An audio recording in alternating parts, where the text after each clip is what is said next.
Welcome to episode 12 of ProdPod, the podcast of productivity lessons in 2 minutes or less. I'm Sidney-Smith, your productivity guide, and the organizer of Getting Things Done DC Meetup and Getting Things Done NYC Meetup. In this 4-part podcast, I'll be discussing how to form a productive habit. In this first episode, I'll explain the groundwork for determining how you'll tackle the formation of a new habit. So let's get right to it.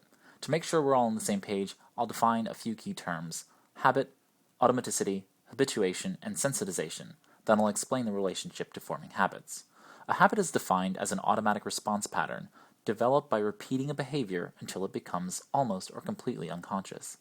Automaticity, in psychological terms, has been described as unconscious competence, or the ability to do things without occupying the mind with the low-level details required, allowing them to become a habit. Some examples include driving a car, riding a bicycle, music sight reading while playing the piano, and even speaking. Habituation is the non-associative learning psychological process where a person decreases response to a stimulus after repeated exposure. A good example is your clothing.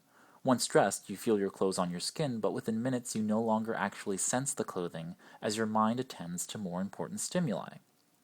Sensitization is another form of non-associative learning where a person responds because of a progressively increasing level of stimulus. Try rubbing your arm progressively faster until it burns. Your response is to pull away because your brain initiates a pain response. It's best to determine when you are forming a new habit whether you need to concern yourself with habituation or sensitization in addition to forming the habit.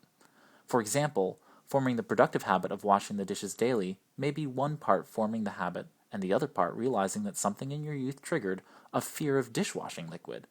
You'll need to habituate to the dishwashing liquid touching you before you'll ever be able to form the productive habit.